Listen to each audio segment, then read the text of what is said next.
Hello everybody, welcome back. Today I'm going to put expand the kitchen capacity in my RV.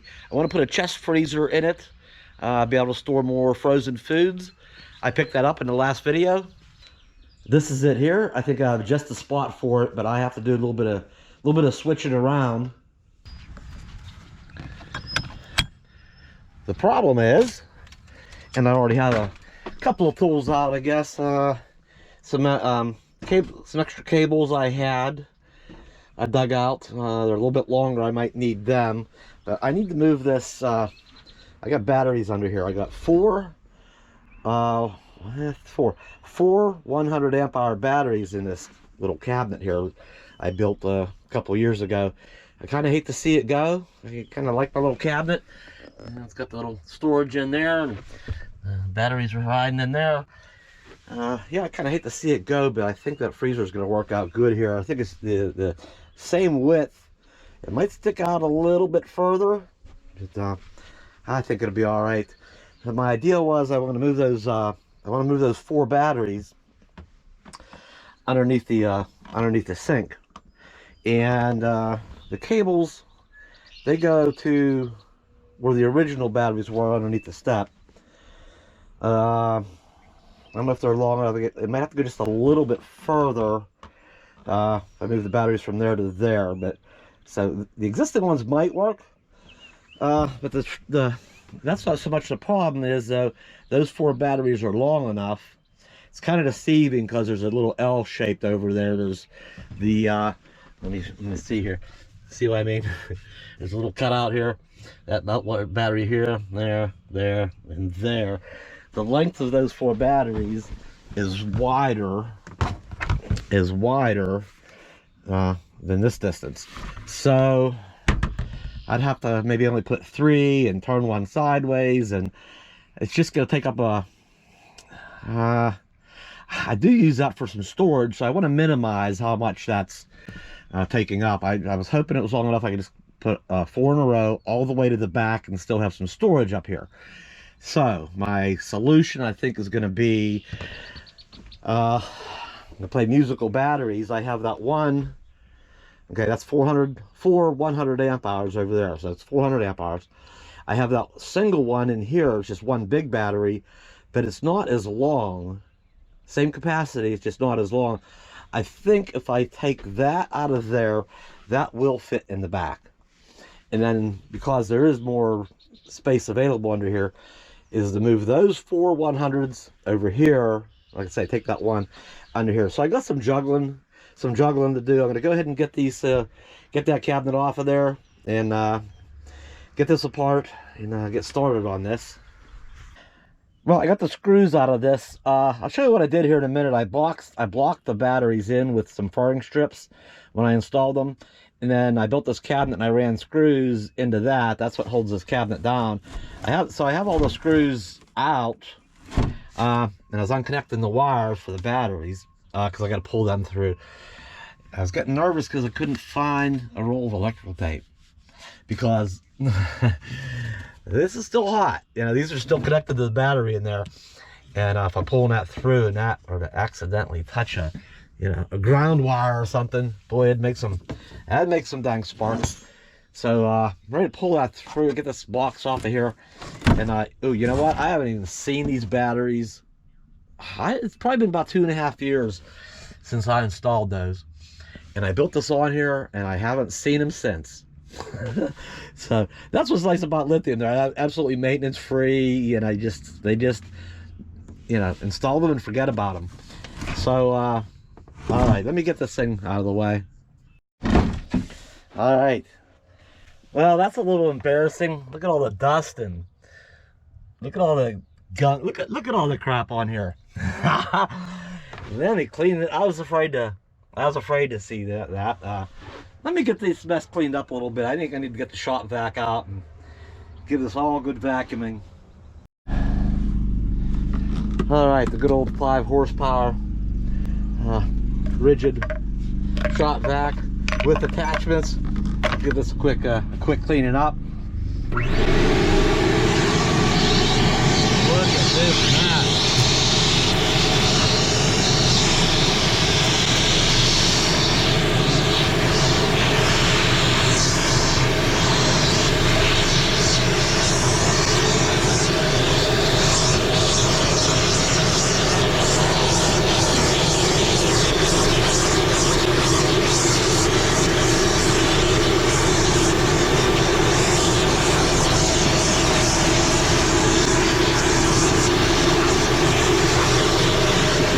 looking better.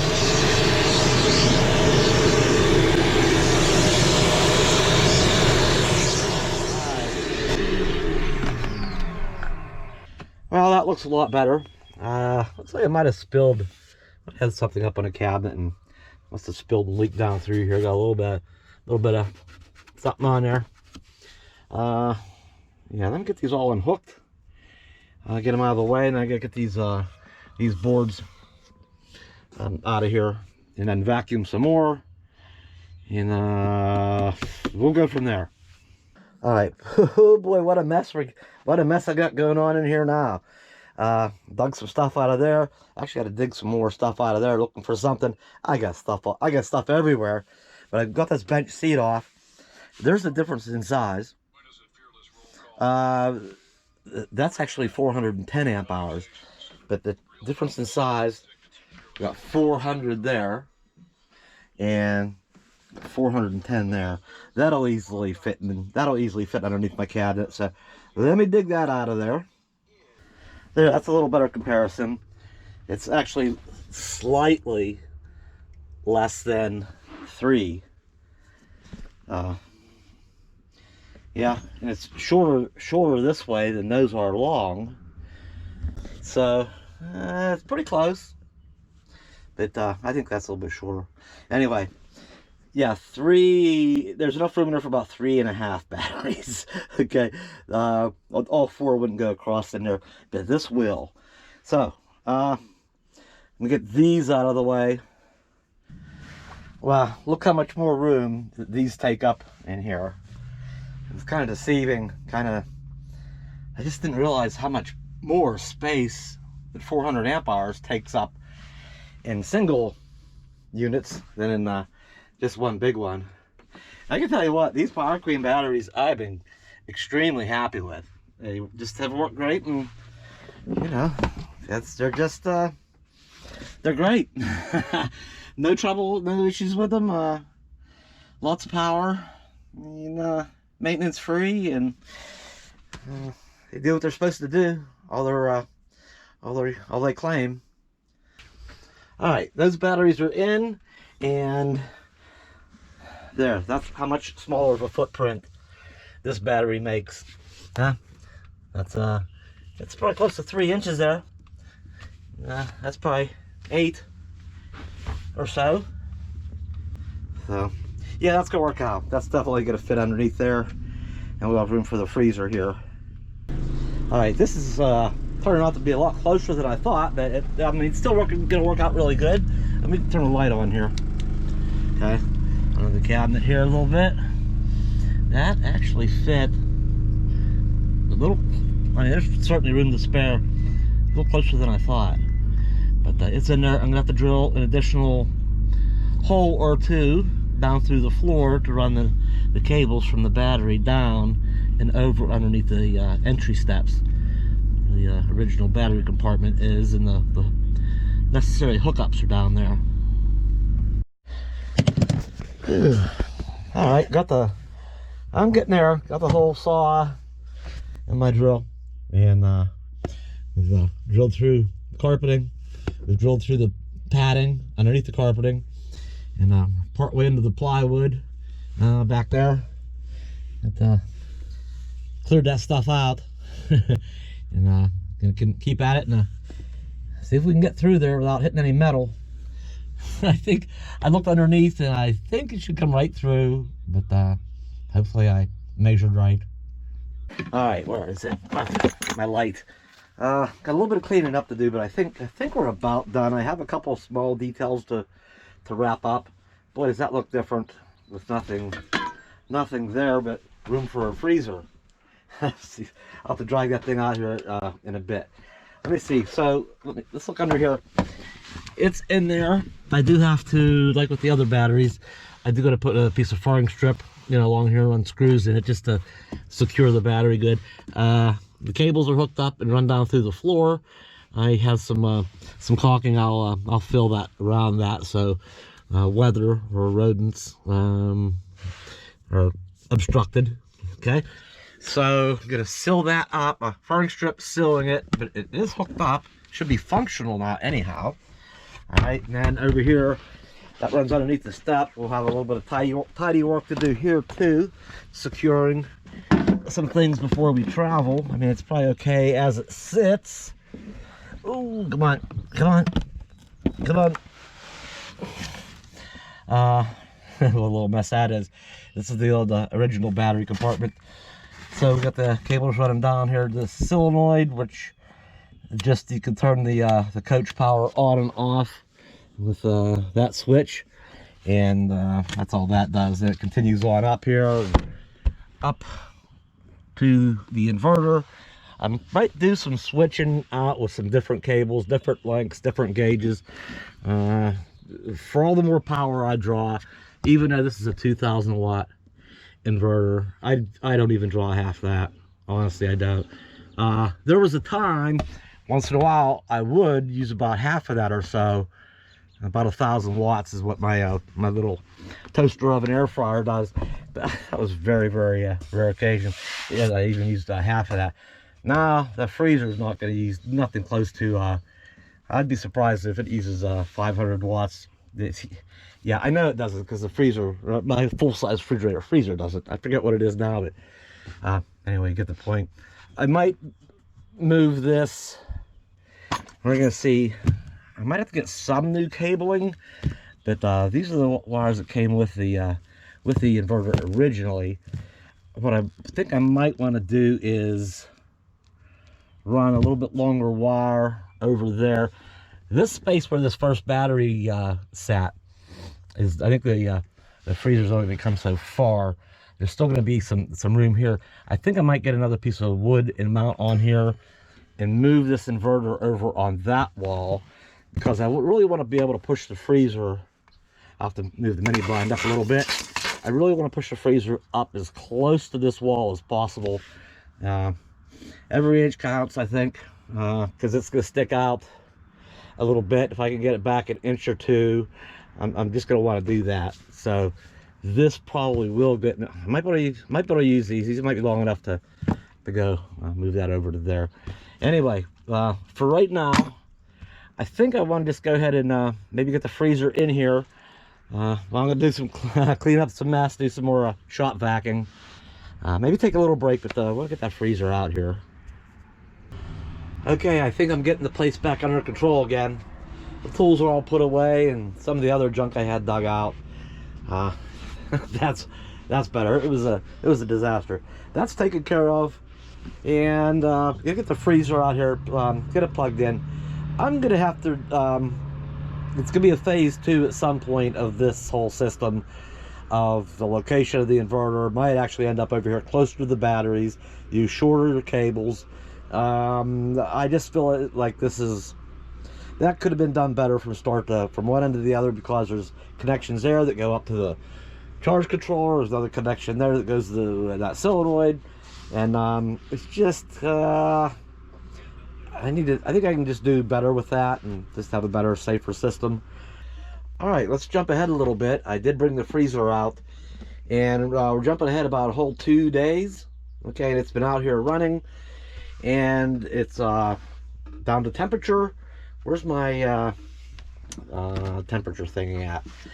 Here, it has, I put a manual one in here. It says somewhere around single digits. And I put one of these electronic things in here. I have one of these in the refrigerator and freezer. I took the one out of the refrigerator and put in here just to test this for now. I have this thing. These are really cheap on Amazon. And right now, that's the freezer over there, and this freezer is 2 degrees. And I don't know if you can see that or not. The little numbers over here. It's only fluctuated between 1 and 3 degrees. So it really holds a very consistent temperature. Right now it's 2.1. The freezer above the refrigerator is at 3 degrees, but it fluctuates a bit more up and down lets it climb up a bit before what's that say? Hard to see. Lets it go up to 8 degrees, and then the compressor runs till it gets down to 10. And then, so it has a wider range the way it cycles. This holds a much more consistent temperature. And it's 77 degrees in here right now. That's the room temperature. Actually, it's not that warm. That's above the stove, and you know, I whip up a little breakfast or something, that climbs up higher than what it really is in here. So let me put that back. All right. So I ordered this. This is 3.5 cubic feet, and has these baskets. I ordered this from Lowe's. Yeah, it's pretty deep. It's probably just big enough. I can probably put a quarter of beef in here. It'd be close. I think it's recommended that you go with the 5 cubic feet. That way you got some room left over for some other things. It's better fitting, but a quarter of beef would really fill that. And if there needed a little bit more room, I could, if I was going to do that, I would probably let this freezer run a little bit low, and just in case I needed the space. And then just depending on how, then I'd restock this accordingly. But so what? Let's go back over here. Reason I bought this. There's wait, let's get something else out of the way. This wiring situation, it's like minimal for the distance I have. The inverter from the battery, I probably should have a heavier wire if I were going to use that 2,000 watt like to its capacity. If I was really going to draw a lot of current, those wires need to be bigger. But I'm not. This is only rated at 1 amp, which is just over 100 watts. Plus, we had 65 watts for my laptop charger and a phone. I'm probably not even pulling 200 watts, let alone 2,000. So I'm using 1/10 of the current. So I can get away with using the I think it's 2 gauge wire that I have there. I don't know. I'm kind of tempted to move that inverter over closer to the battery and just use a much shorter run, and then run a 110 volt cable over here and plug that stuff in with. So I don't know. It's okay, but I don't know. I might do something with that, and I might just leave it as is. 2 reasons I bought this freezer. Did I say I ordered it from Lowe's? They only carry in stock like as small as 5 cubic feet and up. So the smaller ones I had to order in, and I think it was like 189 bucks. And I ordered black because it matches the refrigerator, freezer, the oven, and it's getting messy in here again. Don't look at that. 2 reasons I bought this. One is prices. All right, and where the beef comes from. That's a conversation in its own. I got steak at Walmart. You know what New York strip steak at Walmart costs? It averages about $13 to $15 a pound. And this store has it on sale for $9.99 a pound. Okay, although they're a pretty big chain. This smaller chain, they only have 3 locations actually, but they get their beef local, and it's on sale for $6.99 a pound. So I can get beef like half price at a smaller store than I can at the big old Walmart store. And to the smaller store, local stores, or this one anyway, sources their beef from local farmers or ranchers. And the big stores, who knows where it comes from. They changed the law back in 2015. They repealed part of the, I think it's called, what's the acronym for it? The COOL Act. Country of Origin Labeling. And it used to be required 2015 prior to that if beef or any meat was imported from another country, it had to be labeled, product of Mexico or Canada or Argentina or wherever. They repealed that, so the beef can come. The only requirement, they can put that sticker on them. You'll often see this. They'll put the sticker on it, product of USA. They can put that as long as it was processed. If import the beef, they process, maybe they cut it or grind it or whatever they do, and then package it. If they do any processing to it like that or packaging to it like that and in the USA, they can put that sticker on it. That doesn't mean that's where the beef came from. And that never sat right with me. It's always kind of, I'm like, who knows where this comes from, you know, what they're, and we only inspect, you know, we spot check it. You know, how well is that even inspected? I don't, that never sat right with me. So I would rather buy local beef, better price on it, and you know where it's from. So I am not, and I'll say one thing about Walmart is, so I Googled, where does Walmart source its beef from? And surprisingly, they do source a lot of it from our country. But what's happened is they've invested heavily in our meat markets, our ranches. They're buying up and commercializing, mass producing, and I guess to some degree monopolizing the beef industry in our country. It was an interesting article. So if they're buying out like ranchers and stuff that are, let's see, they start importing different places, so that makes it more harder, more competition for our local ranchers. So when they start struggling now, so the big corporations buy them, start buying them out. The ones that are struggling the most is slowly buy them up. Competition gets heavier. It's bad things going on with that industry. So if Walmart kind of monopolizes it, and you know, they can keep charging whatever rate they want. So competition's important in our country. I'm all for supporting local ranchers. I'd like to know where I'm getting my beef from. It's local, better priced. That's all the big reasons for getting this freezer and buying it in bulk. I want to be able to get it in bulk, and if I'm traveling, I'm good to go. I'm not just buying it wherever. All right, that's it. And I thought this was going to be kind of crowded here, and it's really not. I thought this sticking out as far as it does would kind of crowd my space because I sit there at my little desk. All right, and hang on, and it's really kind of not. All right, hang on. Where is it? Okay. See, just easy to come over and plop down. It's not in the way like I thought it would be. I'd still like to maybe move that inverter and move this back a little bit anyway, but it's not bad. And look, okay, so it's rated at 1 amp. Estimated yearly energy cost $27. It's not going to cost even that because it's running off solar, right? With solar power batteries and inverter and stuff. It's free to run it.